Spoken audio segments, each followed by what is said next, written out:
Terima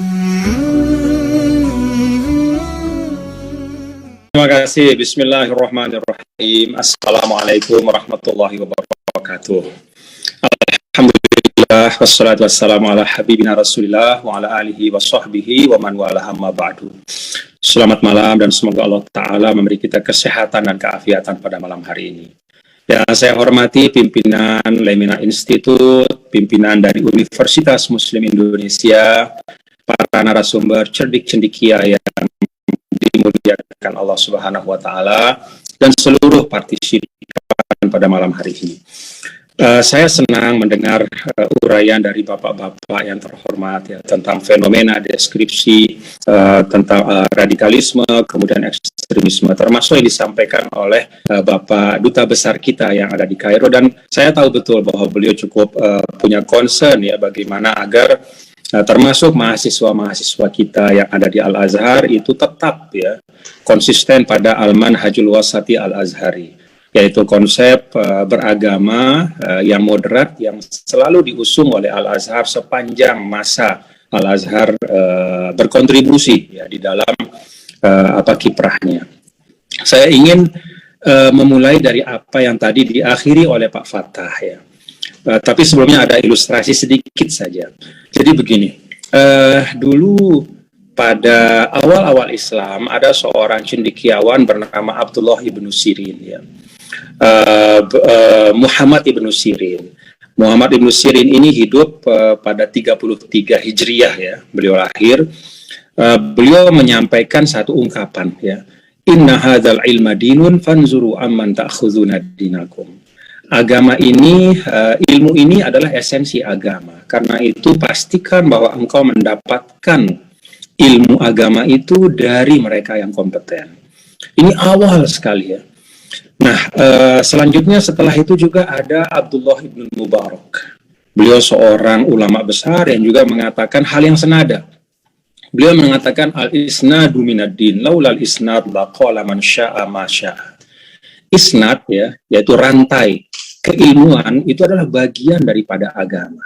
Kalau tidak ada rantai keilmuan yang valid, maka semua orang akan bicara apapun yang dia mau tentang agama.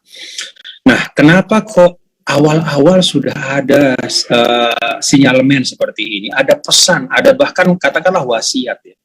Karena memang Ibnu Sirin dan Abdullah ibn Mubarak itu melihat ya bahwa kehancuran ya atau katakanlah benih-benih destruktif yang terjadi di tengah masyarakat Islam pada waktu itu, salah satu akarnya adalah ekstremisme di dalam beragama. Dan itu disebabkan karena salah faham tentang agama. Jadi kalau Muhammad ibnu Sirin itu lahir pada 30-an Hijriah, tidak berapa lama kemudian ketika dia masih kecil, dia mendengar ya tentang perang Siffin antara Sayyidina Ali dengan Muawiyah, di mana lahirlah kelompok Khawarij di situ. Dan kita tahu bahwa Khawarij itu merupakan embrio dari pemikiran ekstrim di dalam Islam. Mereka mengusung ungkapan yang kelihatannya sangat mulia gitu, tetapi mereka menyalahfahami itu gitu. Jadi mereka mengatakan la hukmu illa lillah. Inil hukmu illa lillah. Tidak ada hukum, tidak ada otoritas dalam membuat peraturan di dunia kecuali kepada Allah.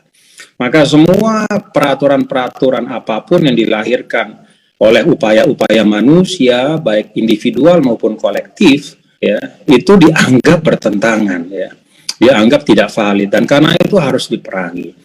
Nah, artinya apa yang saya sampaikan adalah bahwa sejak awal ya, para ulama itu melihat bahwa kesalahpahaman terhadap agama adalah salah satu faktor yang sangat signifikan di dalam melahirkan sikap ekstrim dalam beragama. Dan itu kemudian berpengaruh kepada seluruh tatanan sosial yang ada, bahkan berujung pada perang saudara yang menghasilkan kehancuran luar biasa. Nah, karena itu saya setuju ya, setelah kita mendeskripsikan tadi, kita sudah tahu betul itu, ada ekstremisme dalam agama. Dan ada ekstremisme yang berakar ya dari pemahaman agama yang salah. Dan kalau ditanya misalnya kepada saya pribadi, ini jangan-jangan ekstremisme ya atau radikalisme ini mainan orang sekarang saja gitu misalnya. Ini jualan barat misalnya. Saya ingin sampaikan bahwa term tentang radikalitas dan ekstremitas ya itu term yang otentik ya. Di dalam Al-Quran misalnya, jangankan ekstrim ya. Kan kalau kita bicara ekstrim itu kan ujung yang paling jauh ya. Kalau dalam bahasa Arab itu tatorruf, ujung yang paling jauh.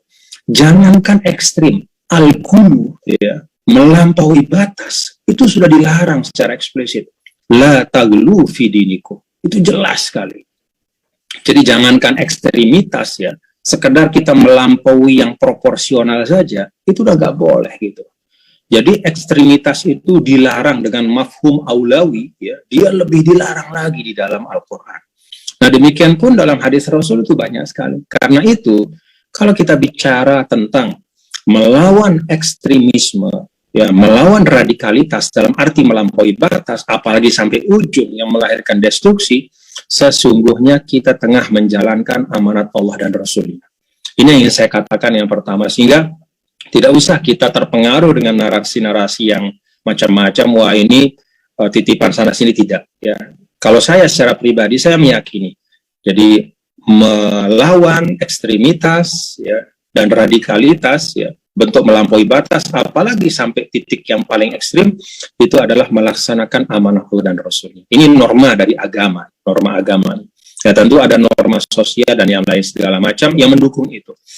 Nah, yang ingin saya katakan setelah ilustrasi ini adalah apa yang mesti kita lakukan. Saya ingin menyambung yang disampaikan oleh Pak Hattah tadi ya.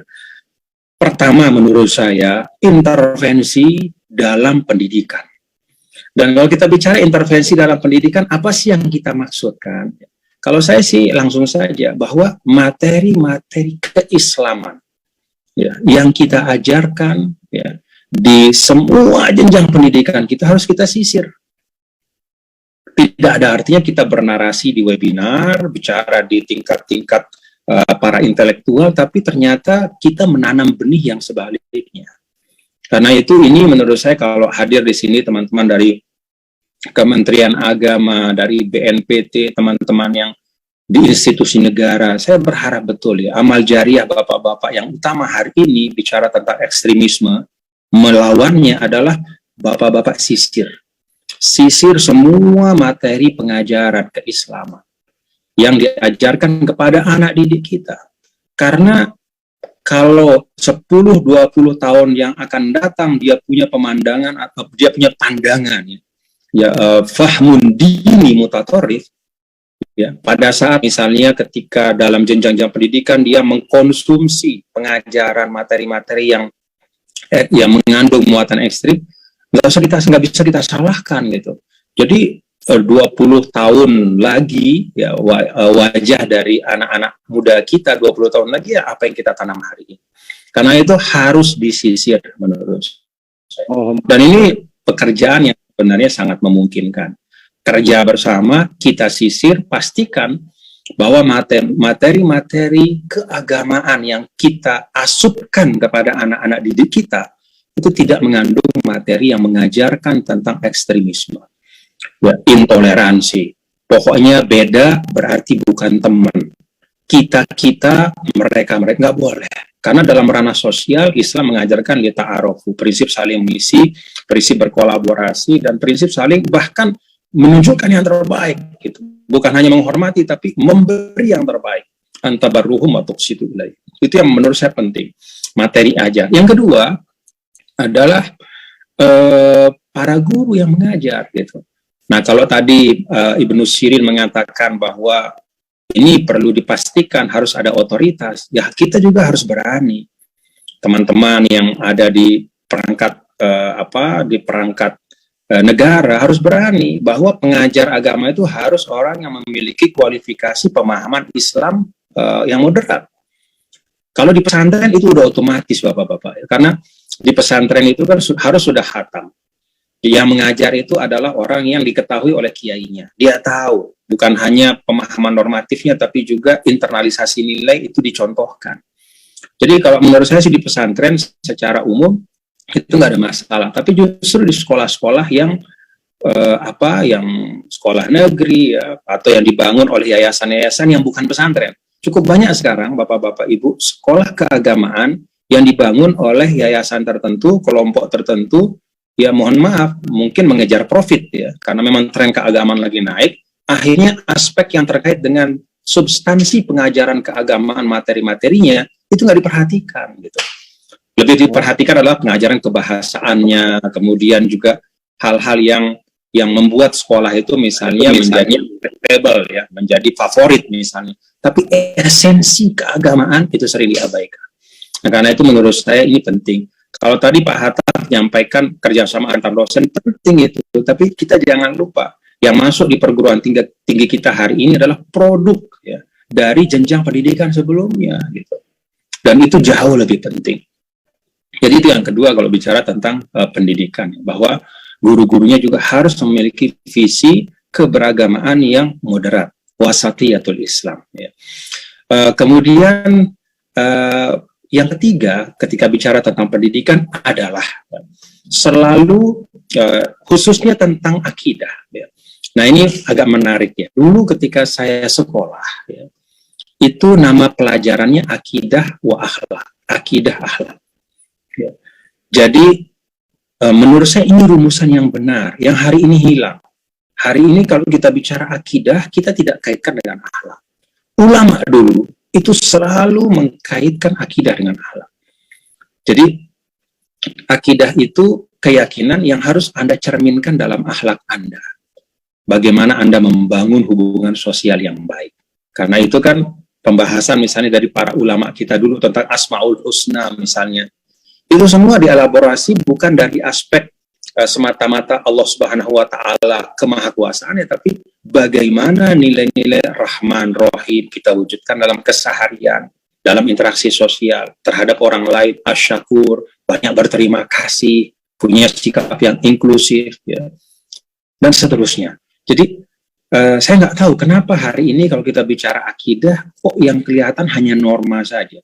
Bahkan akidah kita umbar di ruang publik. Kita mengadili orang, gitu. Gampang sekali. Kalau dulu tidak. Jadi akidah akhlak. Norma selalu dikaitkan dengan bagaimana implementasinya dalam objektivitas kehidupan itu. Ini menurut saya juga penting. Kita berupaya mengkaitkan materi-materi keislaman kita yang kita ajarkan ya dengan implementasi real di dalam kehidupan. Nah, ya bahkan kalau saya sih inginnya kelulusan itu juga tercermin dari akhlaknya gitu dalam bidang-bidang keislaman misalnya. Jadi bukan hanya yang lulus itu yang menghafal A, B, C, tetapi juga takhalluknya, adabnya, akhlaknya, ya, cara dia bermasyarakat itu juga mencerminkan. Karena sekali lagi akidah akhlak. Nah itu tentang pendidikan. Satu lagi ya terakhir ingin saya sampaikan, langkah yang konkret menurut saya adalah memperbanyak, ya, menghadirkan ya, di dalam materi-materi pendidikan kita, termasuk juga di dalam narasi-narasi keagamaan kita, hal-hal yang terkait dengan budaya keagamaan. Bagaimana Islam tidak hanya norma, tapi juga dia juga budaya gitu. Nah, kalau kita menghadirkan ya penghayatan keislaman yang berwarna-warni, bagaimana Islam menghasilkan ketika dia hadir di peradaban yang beda, dia menghasilkan kebudayaannya juga beragam. Tapi semuanya itu ternyata berkontribusi untuk menguatkan nilai-nilai keislaman. Contoh di Indonesia ya, saya ingin sampaikan terakhir bahwa sekarang sesungguhnya sudah ada ketertarikan yang luar biasa ya, dari dunia Arab kepada Indonesia, khususnya tentang eksperimen berislam di Indonesia. Ya, saya kebetulan anggota di Komite Eksekutif Majelis Ukama, ya Muslim Council of Elders. Itu sekjennya pernah datang berjumpa dengan Bapak Wakil Presiden, lalu menyampaikan dua hal. Pertama, apresiasi terhadap pengalaman berislam di Indonesia yang mereka rasakan bisa menghadirkan kenyamanan bersama, ya. Tidak kemudian berujung kepada konflik, tetapi equilibrium, ada keseimbangan berislam, bermasyarakat, masyarakat, semua itu seimbang gitu. Sehingga negara pun tetap dalam integritasnya, kokoh kuat begitu. Yang kedua, yang dia sampaikan ingin menerjemahkan karya para cendekiawan Muslim Indonesia untuk dikonsumsi oleh publik di Arab. Kalau dulu kita mengkonsumsi pemikiran dari para ahli di Arab, hari ini menurut para ulama di Timur Tengah sana, ya minimal Majelis Hukama, itu ada kesadaran bahwa kita sekarang perlu sekali untuk